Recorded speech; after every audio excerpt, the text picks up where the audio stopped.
ko noon tigi revue des titres na hawri hannde e mercredi 20 décembre 2023 Elhadj Abbas listo mbiɗa sikki aɗan jogii ɗum mbele aɗa waawi artanden heen mbawen nadde heen e mbundi moƴƴi ko noon Adama caggal kay ndu beltanoɗa e kadi jarnaɗa no hannisi ni enen timi ɗo e 13 jayde Adama holni ɗi dawri Adama Diop jaydeji hannde ɗi garti e gueɗe kewɗe ha tenti e ɗeɗon gueɗe ɗe ganduɗa ko alhaali Ousmane Sonko Ayib Daffé wondude e kujjikinantoɗo makko maître Ciré Clédor Ly hay ni e ici moɓe jadata mataw ko combat bateau de no wiyetno bâton de pèlerin moɓe gone e dow majjum gam yiilade ɗiɗon fiisuji e parrainage kono kadi ni haade ɗum noon battugol Ousmane Sonko e nder oɗon liste électorale nden haarede ɓe goni ha joni ɗum ko caggal nde tribunal mo Dakar o jaɓannoɓe tigui rigui oɗon alhaali walla kan haala ka ganduɗa kay toon to Ziguinchor idino ñawde ɗum ɗon omo ganduɗa ko mi motti inde nde oulala le juge là ma en gartu hen inchallahu taala de toutes les façons ɗiɗon haalulaji nani hen haalulaji goɗɗi Elhadj Abbas maire uji ɗi ganduɗa kadi koko daari kañumen ene namdo wujjaji munen woni maire uji haala kadi kan maître Moussa Diop ka arti hayso tawi kadi Moussa Diop arti kadi e fannu goɗɗo to banggue e ɗaɓɓude kañumne beele ene waɗane e déposé ɗum ko ganduɗa woni parrainage mun walla candidature mun pourquoi pas kono kadi o saade gandi o lombi koye juuɗe e ɓen ɓe ganduɗa kay ko dadiɓe ɓe ɗum ɗon foof Elhadj Abbas ene rendi ha e dawrugol ene tawe e nder jayndeji e leydi Sénégal Elhadj Abbas kono noon jayde Le Soleil holno dawri Adama Diop jayde gendiri nde ko nden puɗɗortoɗen eɗen coyno jagorɗo kalfinaɗo boñ en leydi ndi hono Mamadou Moustapha Ba ko kanko tigui rigui to alhaali transfert fonds uji ɗi ganduɗa kay ummoto ko to toon to diaspora fawde ɗo e nder leydi Sénégal saaha foof eɗen kewi haalde hen importance vraiment tawetede hen o ɓe mbi ko 1700 milliards francs CFA en 2022 hitande 2022 nde hitande ujunaji ɗiɗi e nogas e ɗiɗi sa ƴefti ɓen ɓe ganduɗa ko ɗanniyankoɓe wonɓe caggal leydi koɓe neldi e nder leydi ndi tan woni ujunere e temedde jeeɗiɗi milliards e kalis men CFA ɗum noon ene tawe e nder ndeɗon jayde nde ganduɗa kay ko jayde Le Soleil jayde info ɓe garti koye ɗiɗon maire uji ko alhaali prise en charge mabɓe e ƴewtade alhaali mabɓe ko fate banggue revendication ngaji mabɓe gueɗe ɗeɓe gone ɗaɓɓude haaɓe namdo tigui rigui ɗiɗon maire uji noon ɓe mbi ko des maires sur le pied de guerre haaɓe daari lankayi haaɓe kaɓɓi e ɗiɗon brasseur uji rouge e juuɗe mabɓe kono goto foof ene daadi oɗon couleur national mo ganduɗa kollirowo tigui ko mantorgal kollirogal jomumen ko éliji locaux ɓen ɗon daaride gam kamɓene yidde ƴewtenede gueɗe mabɓe no hanniri ni goɗɗum ko tawete hen alhaali oɗon 10e ziar mo ceerno Bachirou Tall ko jaynankoɓe kañumen mbaɗi intéressé e alhaali oɗon e nder oɗon ziar noon ala ko nodda toon Elhadj Abbas so wona jaam e wurdude ensemble comme no mo ganduɗa woni Cheikh Oumar Foutiyou Tall walla Cheikh Oumar Mouhamadoul Bachir Tall woni ko noddi e oɗon ziar kono noon jayde le peuple ɓe garti koye alhaali maître Moussa Diop ɗo de ɓe kamɓe jaynankoɓe mbi wona min ɓe mbi ko maître Moussa Diop nana namdo yafuya o mo ganduɗa woni hoorejo leydi ndi ɓe mbi ko maître Moussa Diop demande pardon à Macky Sall eɗen gandi ɗiɗon haalulaji ko yewte e banggue tumawol tumamuya mo ganduɗa kay ummiri koye makko fawde e président de la république hayni e wobɓe ɓe mbi ko l'erreur politique se paye casse mais celle de l'avocat révèle d'une ignorance manifeste découlant Elhadj Abbas ɗiɗo kongudde kam en tout cas no ɓe kaldiri ni ɓe mbi banggue e jumre e nder politique e nder dawrugol ko ɗon jomum yiyata kono noon kadi to banggue omo ganduɗa woni o mo ganduɗa ko avocat o ɗum ɗon kam ko hunde ganduɗa bettude ɓe no fewi en tant que avocat wadde hono ɗeɗo gueɗe ɗe ganduɗa Elhadj Abbas nanɗon tan ɗum ɗon woni ko jaydenkoɓe garti e o subaka hande jayde le peuple kono noon jayde Vox Populi Adama Diop Vox Populi ɓe garti koye haala ka ɗon ka kalanoɗen nane woni ɓen ɓe ganduɗa ko on ko mandataire avocat wondude IC mo Sonko tonto DAF caggal DAF ko tonto DGE direction générale des élections ɓe mbi ko avocat ji Sonko e o saaha kam jonnani kadi lawol gongol hono no hewno waade ni koɓe teski ko laamu ngu woni wadde ko kono kadi ɓe mbaɗi menace wonde kay ɓe darota ko maɓe jaaha ha jaggal leydi gam wullitoyade gueɗe gonɗe e kewɗe ɗo e nder leydi ene fawe e dow omo ganduɗa woni client mabɓe hono Ousmane Sonko e nder jayne nde kadi 22e commémoration to banggue tuttugol omo ganduɗa woni poète leydi Sénégal hono poète président Senghor tuttugol makko e joom makko eɗen gandi ko hande watti duuɓi 20 ɗiɗi Elhadj Abbas kono noon jayde les échos Adama Diop jayde les échos ɓe garti kay koye oɗon budget mo ganduɗa kay jowtiɗo e ɓen ɓe ganduɗa ko barode leydi Sénégal gam oɗon kan tonto leydi Côte d'Ivoire ɓe mbi ko le budget et de la CAN est déjà validé déjà oɗon budget validé e yesso omo ganduɗa jagorɗo kalfinaɗo coftal ɓalli hono Lat Diop holliti noon e o saaha gueɗe ɗe foof de kam paari ngam wawde yaade e oɗon compétition ɓen ɓe ganduɗa ko les lions ɓe poti ummade ɗo e Dakar ko jeenayi lewru janvier kadi maɓe ɓe tigi rigui ɓe jaada e condition ngaji moƴƴi Elhadj Abbas ɗum ɗon woni ko tawete e nder ndeɗon jayde ko ɗum ko tawete hen woni ko kalnoɗen nane ɓeɗon mandataire uji Sonko kode e lawol gongol kadi kaɗama tigi rigui yettade e nder tun to ɓe jinno yettade to Ayib Daffé noon on ko mandataire wondude e issue makko e omo ganduɗa ko kujje kinantoɗo maître Ciré Clédor Ly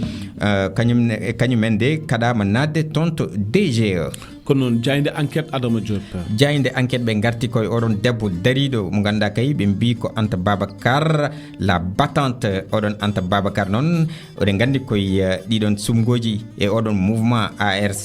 ɓe mbi ko candidat e sumgoji lefol laamu 2024 ɓe garti koye alhaali mabɓe haaɓe jañi hen Elhadj Abbas e hello mabɓe tati Elhadj Abbas kono noon sen gumim toon jayde le quotidien jayde le quotidien nde Madiambal Diagne no kewɗen wiide ni garti noon koye o jagorɗo hono maire mo Kafrine eɗen paami ko Abdoulaye Seydi Sow e haala makko mawko kawo yaltini fawrude ti e ɓen ɓe ganduɗa ko administration ɓe comportement to banggue administration e wiide wonde toon to parcelle ndeɓe koɓe datɓe kay e fitinnaji walla e catastrophe mawɗo mo ganduɗa kay ko oɗon bâche mo ganduɗa moɓe gonno e less mum ɓe jaltu tan 2 minutes fawi hen hojomaji ɗiɗi fawi hen e jagol mabɓe jagol président oɗon bâche de yani e leydi no hanniri ni henne e ɗum noon ɓe wi o holliti ko e nder ɗiɗon service aji akkoyo ene waɗi catastrophique no fewi e hello sappo e nder ndeɗon jayde goɗɗum ko tawete hen omo ganduɗa ko Diallo Tekki Mamadou Diallo Tekki ko kañumne koye ko gorko dawriyanke o arti kaɗon haala ko ganduɗa ko haala jama mo maître Moussa Diop o wi noon kanko Mamadou Diallo Tekki Moussa Diop ene foti jabde wonde koko juumi Elhadj Abbas kono noon jayde l'observateur ɓe garti de koye oɗo gorko mo ganduɗa kay wiyete ko oɗo o wiyete ko Mamadou Ndoye mennoɗo wonde secrétaire général la LD e interview maɓe mbadde makko kay o arti koye alhaali de wi guilay guddugol université ji vraiment wi ko ɗo tan sabotage haaɗi e wiide wonde so tawi ko rewi lawol Amadou Ba fotani yaade hay deuxiéme tour ɗum noon koye konngudi makko kanko Mamadou Ndoye wona min o wi bilan Macky Sall noon ko bilan catastrophe ɗum ene tawe e nder koɗon hello tati e nder ndeɗon jayde l'observateur goɗɗum ko tawete hen Elhadj Abbas ko gueɗe kawniɗe kadi toon to Louga ɓe mbi ko ɓiɗɗo goto Elhadj Abbas o yinno ko resde o wi namdi ba makko yo wallumo resa babiraɗo noon sali ko ɗon noon o jaggi galle o foof o dupi ɗum ha laaɓi Elhadj Abbas o waɗi ko hanande est ce que ni ɓiɗɗo holko wiyatni yo bamum waldum ha resa tinno ha ndesa jaɗa ha tolni resde kay nan ɗon fotani wiide bon source A Adama Diop source A ɗum ɗon e garan jokken e source A ndeɗon jayde source A ɓe garti koye plan de Sonko plan ji ɗi ganduɗa walla peeje Sonko ko fate walla mbiyen gam waɗede e validé e ɗum ko ganduɗa woni candidature mum ɗum ɗon ene tawe hen peeje ɗeɗon ko wona ɗum ko kadi o gorko maître Moussa Diop ɓe garte makko e fannu goɗɗo alhaali caution makko wadde ɗum déposé toon to caisse des dépôts et de consignation ɓe mbi ko maître Moussa Diop windi e ɓataki omo ganduɗa woni juge o ko yowte oɗon alhaali ɗum ɗon ene tawe e nder ndeɗon e jayde source A jayde le regard ko maire mo Ziguinchor o on paami woni omo ganduɗa woni Ousmane Sonko ko kanko tigi rigui ɓe mbi ko le ñet politique de la DGO ɓe garti tan e calogol ngol ganduɗa kay DGO salinimomo ha joni e oɗo saaha mataw DGO ene jogui ɗum ko ganduɗa woni e dalillaji goɗɗum ko tawete e nder ndeɗon jayne alhaali kay oɗo poussiére teskaɗo ɗiɗo dumunnaji e nder leydi ndi ɓe mbi noon won jamiroje ɗe ganduɗa kewɗe médecin ji ɗi kaali tigui rigui gam wawde heddade e en bonne santé ɗum ɗon noon woni yo yimɓeɓe kormo ko médecin ji ɗi kaali ko yowte alhaali oɗo poussiére en kalino nane goɗɗum ko tawete hen ko alhaali kay oɗon mine de diamant maître Moussa Diop doit reconnaître qu'il s'est trompé wona konngudam ko konngudi Mamadou Lamine Diallo tekki wi maître Moussa Diop il faut anda jaɓa koko juumi bés bi le jour jayde bés bi le jour kamɓene ɓe garti koye alhaali investiture Amadou Ba kono ɓe mbaɗi ko ɓe jerodiri ko investiture mo ganduɗa kay ko Macky Sall e ɗum koye 2011 wonno ɓe mbi ko le défi de Diamalay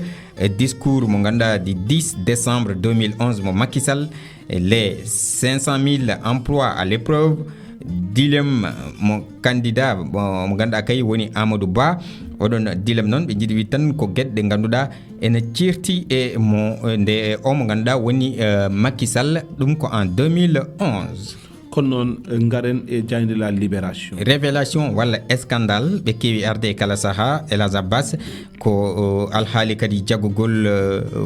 taw ko record taw kay waɗi ɗeɗon golle ko brigade de recherche mo Keur Massar ɓe mbikini wona milliard uji 7 piccal jeegom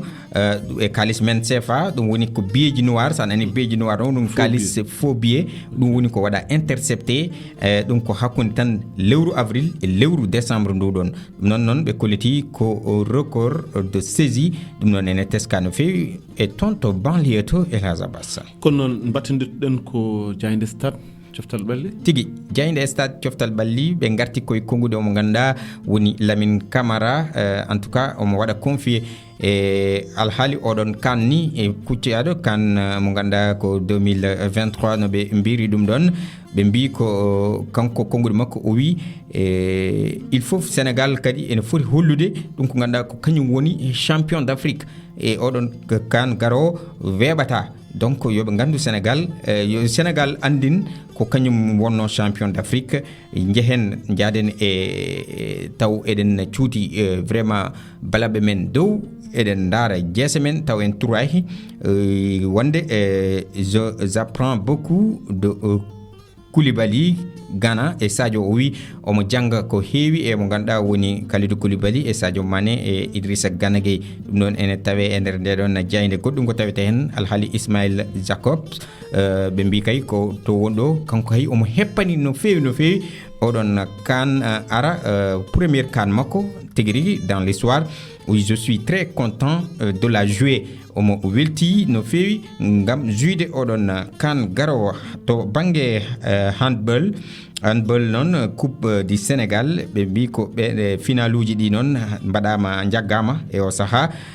dum non ko nyande e jeegom lewru janvier tonto Dakar Arena El Hazabas dum do rendi woni e ko wada e ko ganda kay so wana Alhali Ladjob ministre des sports oui ko les Lions à Yamoussoukro le 9 janvier en Kalidum Nani oui normalement baro de Lady Sénégal 9 janvier so hawre wele dalla foti tawdebe ko tonto Yamoussoukro ko de Lady Côte d'Ivoire ko non Adama Allah jarama